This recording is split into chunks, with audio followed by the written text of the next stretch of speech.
नमस्कार दोस्तों, स्वागत है आपका मैक्रो इकोनॉमिक्स की क्लास में। लास्ट क्लास हमारी जो थी उसमें हमने एक बहुत ही इंपॉर्टेंट टॉपिक डोमेस्टिक टेरिटरी के बारे में बात की थी। हमने समझा डोमेस्टिक टेरिटरी में क्या इंक्लूड होता है और क्या इंक्लूड नहीं होता है। जो चीज़ डोमेस्टिक टेरिटरी में इंक्लूड होती है वो हमारे डोमेस्टिक प्रोडक्शन या डोमेस्टिक इनकम का पार्ट होती है, और जो चीज़ डोमेस्टिक टेरिटरी में इंक्लूड नहीं होती वो हमारे डोमेस्टिक प्रोडक्शन में भी इंक्लूड नहीं होती या हमारी डोमेस्टिक इनकम का भी पार्ट नहीं होती। आज का जो हमारा वीडियो लेक्चर है उसमें हम बात करेंगे दूसरे इंपॉर्टेंट टॉपिक पे, वो है normal residents of a country.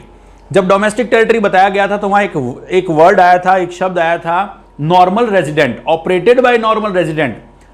तो तब आपसे कहा गया था कि हम अगले ही वीडियो लेक्चर में नॉर्मल रेजिडेंट के बारे में जानेंगे।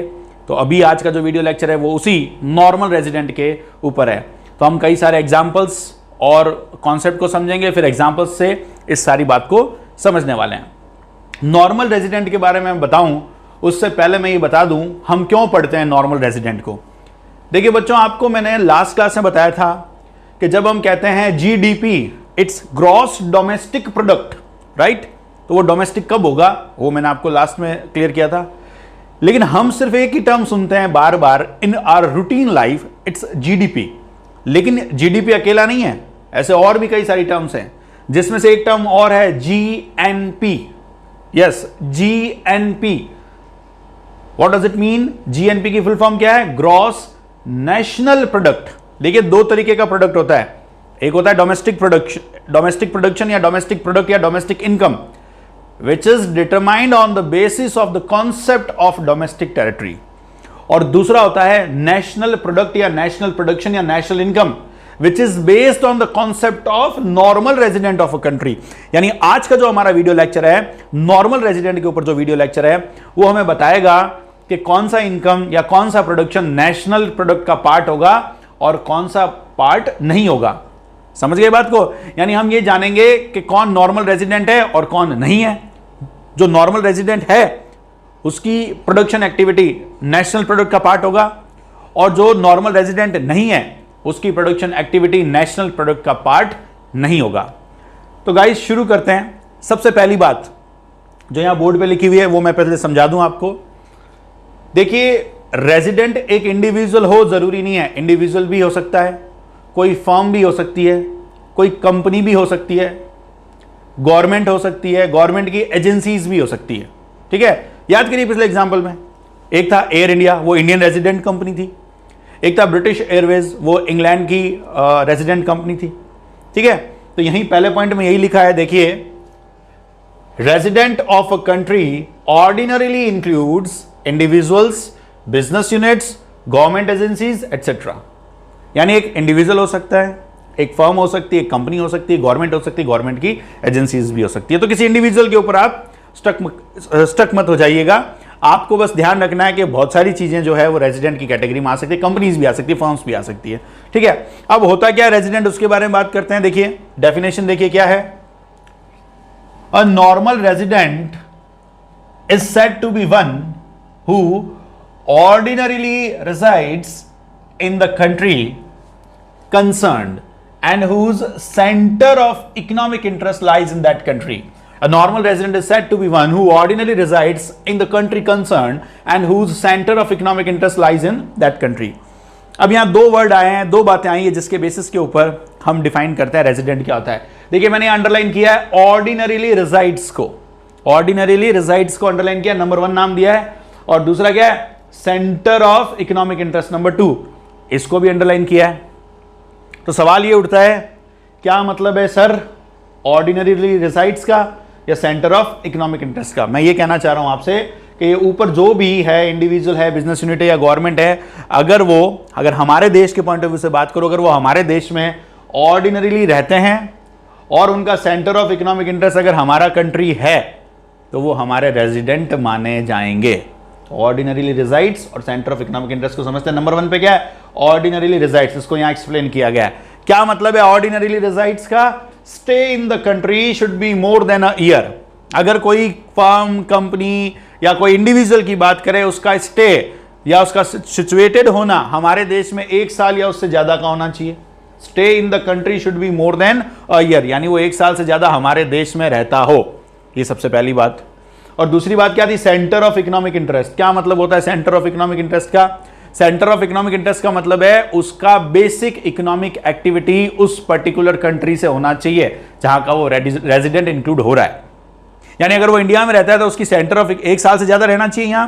दूसरा, उसका सेंटर ऑफ इकोनॉमिक इंटरेस्ट क्या होना चाहिए? इंडिया, यानी उसकी बेसिक इकोनॉमिक एक्टिविटी इंडिया से कंडक्ट होनी चाहिए। क्या होती है बेसिक इकोनॉमिक एक्टिविटी? उसका अर्न करना, उसका स्पेंड करना और उसका एक्यूमुलेट करना, कमाना, खर्च करना और इकट्ठा करना। ये सारी एक्टिविटीज कहां से कंडक्ट होनी चाहिए? उसकी इंडिया से कंडक्ट होनी चाहिए। तो यही लिखा हुआ है सेकंड का, the resident carries out the basic economic activities of earning, spending and accumulation from that location. यानी कोई भी इंसान हमारा रेजिडेंट तब माना जाएगा जब वो हमारे देश में 1 साल या उससे ज्यादा टाइम पीरियड से रह रहा हो और उसका basic economic activity like earning, spending, accumulation हमारी कंट्री से हो रहा हो, तो वो हमारा रेजिडेंट बन जाएगा, वो हमारा रेजिडेंट माना जाएगा। क्लियर है गाइस आपको बात? ये तो क्या डेफिनेशन में लिखोगे? Ordinarily resides and centre of economic interest should lie in that particular country, तो वो उस कंट्री का रेजिडेंट मान लिया जाएगा। अब क्या होता है बच्चों, जब मैं रेजिडेंट के बारे में बताता हूं तो एक कंफ्यूजन आती है। तो कंफ्यूजन किसको लेकर है? देखिए बोर्ड की तरफ, एक तो है कंफ्यूजन सिटीजन को लेकर और दूसरी कंफ्यूजन हो जाती है रेजिडेंट को लेकर। ठीक है, बच्चे अक्सर सिटीजन और रेजिडेंट को मिक्स कर देते हैं, जबकि दोनों अलग अलग कॉन्सेप्ट है। ठीक है, सिटीजनशिप का यहां कोई लेन देन ही नहीं है, सिटीजनशिप से हम यहां कंसर्न ही नहीं है, कोई मतलब नहीं है हमें यहां सिटीजनशिप से। हम यहां बात करें रेजिडेंट से कि कौन रेजिडेंट होगा।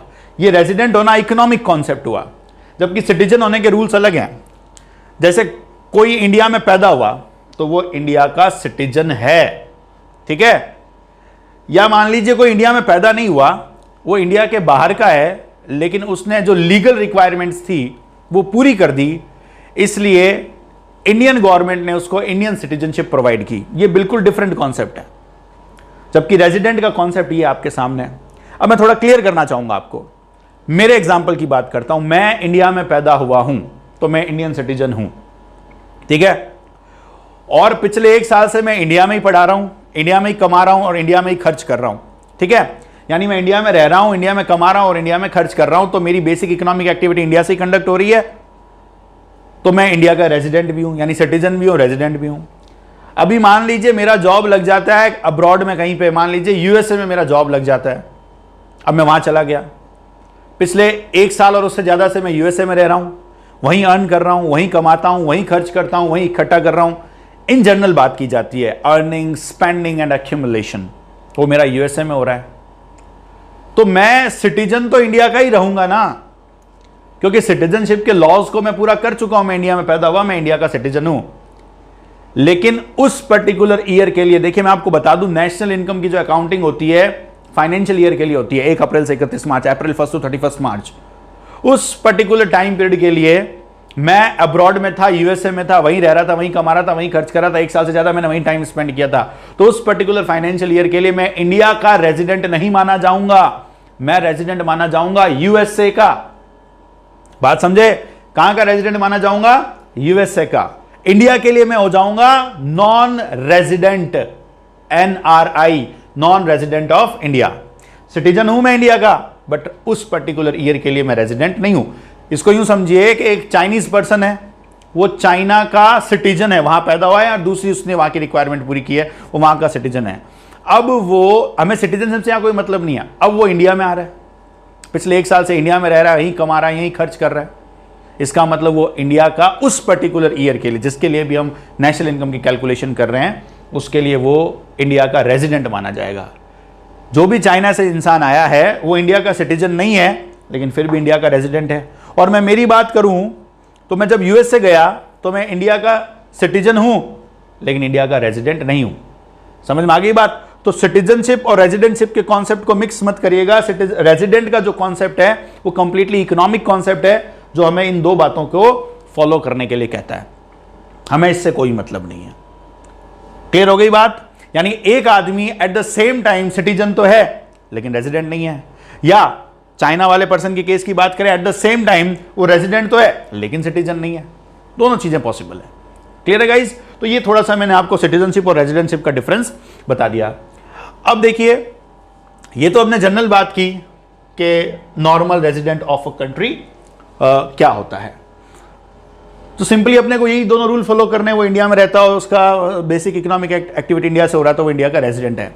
लेकिन कुछ और केसेस ऐसे हैं जिसमें हम उनको रेजिडेंट नहीं मानते, उनको रेजिडेंट में इंक्लूड नहीं करते, तो उसके बारे में बात करते हैं। देखिए, मैं कुछ केसेस बता रहा हूं जो इंडिया के नॉर्मल रेजिडेंट नहीं माने जाएंगे। आपको स्क्रीन पे सारे पॉइंट जो मैं बोलूंगा वो आपको स्क्रीन पे देखने को मिलेंगे, ठीक है? देखिए, पहला पॉइंट है foreign tourists and visitors who visit a country for recreation, holidays, medical treatment, study, sports, conferences etcetera. मैं इंडिया के पॉइंट ऑफ व्यू से आपको सारी बात समझाऊंगा। क्या लिखा है हमने? अगर कोई फॉरेन टूरिस्ट इंडिया विजिट करता हो, क्या पर्पज है? रिक्रिएशन के लिए, घूमने के लिए, ठीक है, रिक्रिएशन के लिए, हॉलीडे मनाने के लिए, मेडिकल ट्रीटमेंट के लिए, स्टडी के लिए, स्पोर्ट्स के लिए, कॉन्फ्रेंस के लिए वो इंडिया आ रहे हो, तो आप उन्हें इंडिया का रेजिडेंट मत मान लीजिएगा। वो उसी कंट्री के रेजिडेंट माने जाएंगे जहां से वो बिलोंग करते हैं, वो इंडिया के रेजिडेंट नहीं होंगे, ठीक है? Holiday, sports, medical treatment, recreation, study, conference etcetera, ये था पहला पॉइंट। ये कुछ बातें आपको ध्यान रखनी है, जैसे डोमेस्टिक टेरिटरी में कुछ एडिशनल केसेस बताए थे ना, शिप, एयरक्राफ्ट और वाले, वो ध्यान रखने थे, ठीक वैसे यहां पे ये बातें ध्यान रखनी है, इस पे क्वेश्चंस पूछे जा सकते हैं। क्लियर हो गई होगी बात आपको? सेकंड पॉइंट देखिए स्क्रीन पे, foreign staff of embassies, officials, diplomats and members of the armed forces of a foreign country located in the given country. इसको यूं समझे, इंडिया के अंदर जो फॉरेन एम्बेसीज है उसका फॉरेन स्टाफ, यानी इंडिया के अंदर जो भी एम्बेसी उसमें जो भी विदेशी काम कर रहा है वो हमारा रेजिडेंट नहीं होगा। कोई डिप्लोमेट हमारे देश में आया है, ठीक है, या जो आर्म फोर्सेस विदेशों की, किसी दूसरे कंट्री की आर्म फोर्सेस जो हमारे देश के अंदर है, उसका अगर कोई मेंबर है तो ये सारे हमारे रेजिडेंट नहीं माने जाएंगे। इन केसेस को आपको अलग से ध्यान रखना है। So staff, foreign staff of embassies और officials, diplomats and member of armed forces of a foreign country located in the given country या आवर कंट्री। थर्ड पॉइंट देखिए स्क्रीन की तरफ, international organizations like UNO, WHO, etc. are not considered as normal resident of the country in which they operate. They are treated as the normal resident of international area. जितने भी international organisation है, last video में भी discussion किया था, जैसे UNO, United Nation Organisation, WHO, world bank, अगर इस तरीके का कोई भी इंटरनेशनल ऑर्गेनाइजेशन हमारे देश में है तो वो हमारे देश का रेजिडेंट नहीं माना जाएगा, वो इंटरनेशनल रेजिडेंट माना जाएगा। इसको अच्छे से दिमाग में बैठा लीजिए, ठीक है? कोई भी इंटरनेशनल ऑर्गेनाइजेशन जिस कंट्री में है वो उस कंट्री का रेजिडेंट नहीं होगा, वो इंटरनेशनल रेजिडेंट कंसीडर होगा। उससे अगला पॉइंट इससे जुड़ा हुआ है, वो देखिए, employees of international organisations are considered as resident of the countries to which they belong and not to the international area. उस पर्टिकुलर इंटरनेशनल ऑर्गेनाइजेशन के अंदर जो इंसान काम कर रहा है वो कहां का रेजिडेंट होगा, सवाल ये होता है। जैसे मान लीजिए मिस्टर ए WHO में काम करते हैं और वो WHO कहां है? इंडिया के अंदर है। मिस्टर ए WHO के ऑफिस में काम करते हैं। अब WHO जो है वो तो इंटरनेशनल रेजिडेंट है, उसमें काम करने वाले मिस्टर ए वो कहां के रेजिडेंट माने जाएंगे? मिस्टर ए जिस कंट्री से बिलोंग करते हैं वहीं के रेजिडेंट माने जाएंगे। मिस्टर ए इंडियन है, मान लीजिए इंडिया से बिलोंग करते हैं, तो वो कहां के रेजिडेंट हो जाएंगे? इंडिया के। अगर मिस्टर ए USA के होते तो वो USA के रेजिडेंट हो गए। मान लीजिए एक USA का पर्सन WHO का ऑफिस जो इंडिया में है वहां काम करता है, ठीक है, तो वो USA का रेजिडेंट ही माना जाएगा जहां से वो बिलोंग करता है। लेकिन यहां एक कंडीशन है, ध्यान रखना, वो तब तक USA का रेजिडेंट माना जाएगा जब तक उसका स्टे 1 साल से कम है। अगर उसका स्टे 1 साल से ज्यादा हो जाता है तो वो इंडिया का रेजिडेंट हो जाएगा। क्या कह रहा हूं मैं? मान लो मैं जो एक इंडियन हूं, WHO के ऑफिस में काम करता हूं, ठीक, तो मैं कहां से बिलोंग करता हूं? इंडिया से, मैं इंडिया का रेजिडेंट। एक है मिस्टर पॉन्टिंग, ठीक है, या मान लीजिए कोई मिस्टर साइमंस है, मान लीजिए मिस्टर साइमंस है, वो ऑस्ट्रेलिया के हैं और वो WHO के ऑफिस में इंडिया में काम करते हैं, दिल्ली में मान लीजिए। अगर वो 1 साल से कम तक रह रहे हैं यहां पे, तब तो वो ऑस्ट्रेलिया के रेजिडेंट है, और अगर वो 1 साल से ज्यादा यहां रह गए तो वो यहां के रेजिडेंट बन जाएंगे, इंडिया के रेजिडेंट मान लिए जाएंगे। ठीक है, इस पे अच्छे क्वेश्चन बनते हैं, कई बार पेपर जब टफ आता है, घुमा के आता है, तो ऐसे क्वेश्चंस पूछे जाते हैं। तो ये 4th पॉइंट था। ठीक, फिर 5th पॉइंट पे बात करते हैं। Crew member of foreign vessels, commercial travellers and seasonal workers provided their stay is less than 1 year.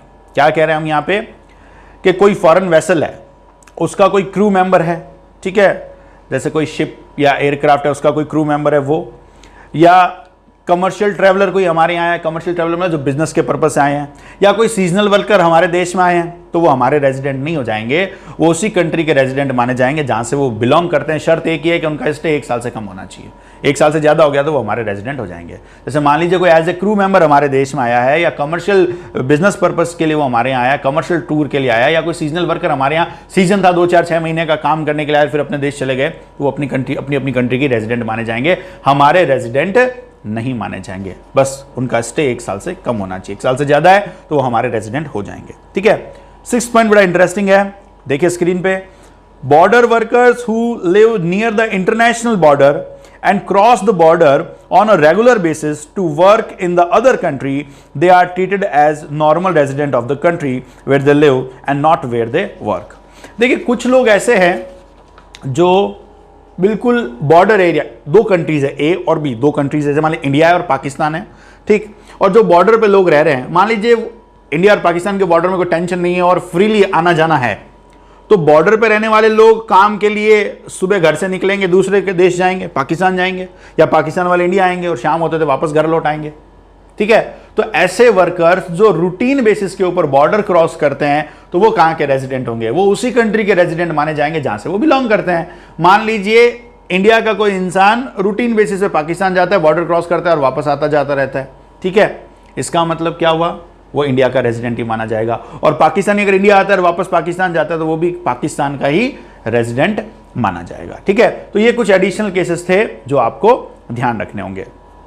अब थोड़ा और क्लियर करते हैं कुछ एग्जाम्पल्स की हेल्प से। तो देखिए कुछ एग्जाम्पल्स आपकी स्क्रीन पे आपको एग्जाम्पल मिलते रहेंगे। ठीक है, पहला एग्जाम्पल देखिए,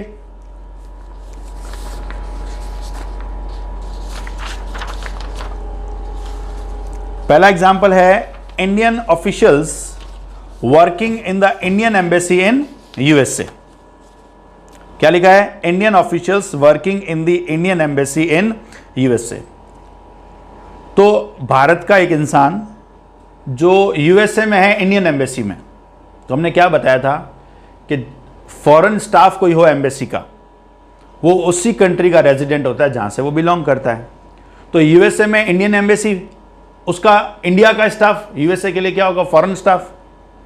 तो वो कहां का रेजिडेंट माना जाएगा? जहां से वो बिलोंग करता है, वो हमारी कंट्री से बिलोंग करता है, इसका मतलब वो हमारा रेजिडेंट है। ठीक है, सो इसका जवाब क्या होगा? He is a Indian resident. Second point देखिए, a Japanese tourist who stay in India for 2 month. एक जापान का टूरिस्ट है, वो इंडिया में 2 महीने रहता है, तो वो कहां का रेजिडेंट है? जापान का रेजिडेंट है। क्या बताया था? फॉरेन टूरिस्ट अगर इंडिया में आ रहे हैं तो वो उसी कंट्री के रेजिडेंट माने जाएंगे जहां से वो बिलोंग करते हैं। थर्ड पॉइंट देखिए, Indians going to Pakistan for watching the cricket match. हम पाकिस्तान के क्रिकेट मैच देख रहे हैं, Indian going to Pakistan for watching cricket match, तो वो कहां के रेजिडेंट होंगे? इंडिया के रेजिडेंट होंगे, पाकिस्तान के थोड़े हो जाएंगे। क्रिकेट मैच देखने के लिए गए हैं, वापस आ जाएंगे थोड़े टाइम में। फोर्थ पॉइंट देखिए, Indian working in UN office located in India. मान लीजिए मैं एक इंडियन हूं, यूएनओ के ऑफिस में काम करता हूं जो इंडिया में ही है, तो यूएनओ का ऑफिस जो है वो तो इंटरनेशनल रेजिडेंट है, वहां काम करने वाला जिस कंट्री से बिलोंग करता है वहां का रेजिडेंट। मैं वहां काम करता हूं, मैं इंडिया से बिलोंग करता हूं, तो मैं इंडिया का रेजिडेंट हो गया। ठीक है, फिर देखिए इसी को मॉडिफाई किया गया, इसी एग्जाम्पल को, Indian working in UN office located in America for less than 1 year. Indian working in UN office located in America. इस बार मैं इंडियन काम कर रहा हूं यूएन ऑफिस में, लेकिन वो यूएनओ का ऑफिस इंडिया में नहीं है, कहां पे है? यूएसए में है, अमेरिका में है, और मैं वहां काम करता हूं और 1 साल से कम टाइम पीरियड के लिए मैं वहां रहा हूं। तो मैं इंडिया का ही रेजिडेंट हूं, ठीक है। लेकिन अगर मैं 1 साल से ज्यादा रह लेता, वो अगले पॉइंट में देखिए, Indian working in UN office located in America for more than 1 year. तो मैं अमेरिका में काम कर रहा हूं यूएनओ के ऑफिस में 1 साल से ज्यादा काम कर रहा हूं, इसलिए मैं अमेरिका का रेजिडेंट हूं। 1 साल से कम था तो मैं इंडिया का रेजिडेंट। क्लियर। नेक्स्ट देखिए, foreign tourist visiting India for a month to see Taj Mahal. कुछ विदेशी लोग फॉरेन टूरिस्ट थे, पर्यटक थे, वो इंडिया आए ताजमहल देखने के लिए 1 महीने के लिए आए, तो वो अपने अपने देशों के रेजिडेंट होंगे, हमारे रेजिडेंट नहीं होंगे। फिर है Indian going for medical treatment to USA. तो एक इंडियन यूएसए जा रहा है मेडिकल ट्रीटमेंट के लिए। क्या बताया था, मेडिकल ट्रीटमेंट के लिए, पढ़ाई के लिए अगर आप कहीं जाते हो तो आप उस कंट्री के रेजिडेंट नहीं हो जाते हो जहां आप जा रहे हो, आप जहां से बिलोंग करते हो आप वहीं के रेजिडेंट हो। तो भले ही वो यूएसए मेडिकल ट्रीटमेंट के लिए गया हो, लेकिन वो इंडिया का ही रेजिडेंट माना जाएगा। फिर देखिए next, Indian working in foreign embassy in India. एक इंडियन फॉरेन एम्बेसी में वर्क कर रहा है, ठीक है, तो वो इंडिया से बिलोंग करता है तो इंडिया का रेजिडेंट। हाँ, उस एम्बेसी में जो फॉरेन स्टाफ होता, वो फॉरेन स्टाफ उस कंट्री का रेजिडेंट होता जहां से वो बिलोंग कर रहा था। नेक्स्ट पॉइंट देखिए 10, foreigners working in Indian embassy in Canada and Japan. Foreigners Indian embassy में काम करते हैं। देखिए कनाडा में और जापान में जो इंडियन एम्बेसीज है उसमें फॉरेनर्स काम करते हैं, यानी कनाडा के लोग काम कर रहे हैं, जापान के लोग काम कर रहे हैं, तो वो अपनी अपनी कंट्री के ही रेजिडेंट रहेंगे। कनाडा वाला कनाडा का रेजिडेंट होगा और जापान वाला जापान का। अभी मान लीजिए मैं भी उस एम्बेसी में होता तो उनके लिए मैं फॉरेन स्टाफ होता तो मैं इंडिया का रेजिडेंट माना जाता। वो कहां से बिलोंग करते हैं, ठीक है, वो बिलोंग करते हैं कनाडा एंड जापान से, तो वो वहां के ही रेजिडेंट है। नेक्स्ट 11 देखिए, foreigners working in WHO located in India for less than 1 year. देखिए WHO का एक ऑफिस इंडिया में है, उसमें एक फॉरेनर काम करता है 1 साल से कम, तो वो जिस कंट्री से बिलोंग करता है वो वहां का रेजिडेंट है, और 1 साल से ज्यादा होता तो वो इंडिया का रेजिडेंट हो जाता। तो नेक्स्ट पॉइंट वही है, foreigners working in WHO located in India for more than 1 year, अब वो इंडिया का रेजिडेंट हो जाएगा, ठीक है। नेक्स्ट देखिए 13 number, ambassador for India in rest of the world. Ambassador for India in rest of the world, यानी हमारी जहां जहां एम्बेसीज है वहां पे हमारे एम्बेसडर्स हैं, तो वो जो एम्बेसडर्स हैं वो कहां के रेजिडेंट होंगे, फॉरेन स्टाफ ऑफ एम्बेसीज जो हैं वो कहां के रेजिडेंट माने जाते हैं, उसी कंट्री के जहां से वो बिलोंग करते हैं। फॉर एग्जांपल अमेरिकन एम्बेसी में जो अमेरिकन एम्बेसडर है वो अमेरिका का है, अमेरिका से बिलोंग करता है, तो वो अमेरिका का ही रेजिडेंट है। ठीक वैसे ही हमारे एम्बेसडर दुनिया में जहां कहीं पे भी है वो हमारे रेजिडेंट है, ठीक है, तो ये हमारा रेजिडेंट माना जाएगा। 14 नंबर देखिए, ambassador in India from rest of the world. Rest of the world के एम्बेसडर जो भी हमारे इंडिया में वो हमारे रेजिडेंट नहीं होंगे, जहां से वो बिलोंग करते हैं वो वहां के ही रेजिडेंट होंगे। तो ये कुछ एग्जाम्पल्स थे, उसके थ्रू आपको समझाया गया, ठीक है। तो हमने नॉर्मल रेजिडेंट की डेफिनेशन पढ़ी, ठीक है, डिफरेंस समझा सिटीजन और रेजिडेंट में, हमने एग्जाम्पल से भी समझने की कोशिश की, और कुछ एक्स्ट्राऑर्डिनरी केसेस देखे कौन इंक्लूड होगा और कौन इंक्लूड नहीं होगा। सिग्निफिकेंस क्या है नॉर्मल रेजिडेंट की वो देखिए, प्रोडक्शन एक्टिविटी बाय हुम, कुछ याद आ रहा है पिछले वीडियो लेक्चर में क्या बताया था, वेयर कहां हो रही थी, डोमेस्टिक टेरिटरी में और आउटसाइड डोमेस्टिक टेरिटरी। इनसाइड तो डोमेस्टिक प्रोडक्शन का पार्ट, आउटसाइड तो डोमेस्टिक प्रोडक्शन का पार्ट नहीं। इस बार हम कह रहे हैं प्रोडक्शन एक्टिविटी कर कौन रहा है, बाय हुम, किसके द्वारा हो रही है, कौन कर रहा है, रेजिडेंट ऑफ अ कंट्री कर रहा है या नॉन रेजिडेंट। अब आप जानते हो कौन रेजिडेंट है और कौन नॉन रेजिडेंट है, आप ये बात अच्छे से जानते हो, ठीक है। तो रेजिडेंट ऑफ अ कंट्री कर रहा है included in national product, non resident of a country कर रहा है not included in national product. Clear हो गई बात। तो ये सिग्निफिकेंस थी नॉर्मल रेजिडेंट की। नॉर्मल रेजिडेंट के बेसिस पे हम नेशनल प्रोडक्शन या नेशनल इनकम निकालते हैं, और डोमेस्टिक टेरिटरी के बेसिस पे हम डोमेस्टिक प्रोडक्शन और डोमेस्टिक इनकम कैलकुलेट करते हैं, ठीक है। अब अगला वीडियो लेक्चर जो हमारा आएगा उसमें मैं बात करूंगा net factor income from abroad, और उस कॉन्सेप्ट के अंदर आपको इन दोनों कॉन्सेप्ट को जोड़ा जाएगा आपके साथ, डोमेस्टिक टेरिटरी के कॉन्सेप्ट को भी और नॉर्मल रेजिडेंट के कॉन्सेप्ट को भी। उसका वहां पे बहुत इंपॉर्टेंट रोल होगा, और मैं वहां कुछ स्पेसिफिक एग्जांपल लेकर आपको सारी बात समझाऊंगा, ठीक है। तब तक आप सारे वीडियो लेक्चर्स अच्छे से देख लीजिए। अगर आप नहीं देखते हैं तो आगे की क्लासेस कभी मत देखिएगा, वो आपके लिए बिल्कुल भी काम की नहीं रहेगी। आपको पहले सारे वीडियो लेक्चर देखने पड़ेंगे, फिर आगे की क्लासेस काम की रहेगी। तब तक मेहनत करिए। Thank you so much.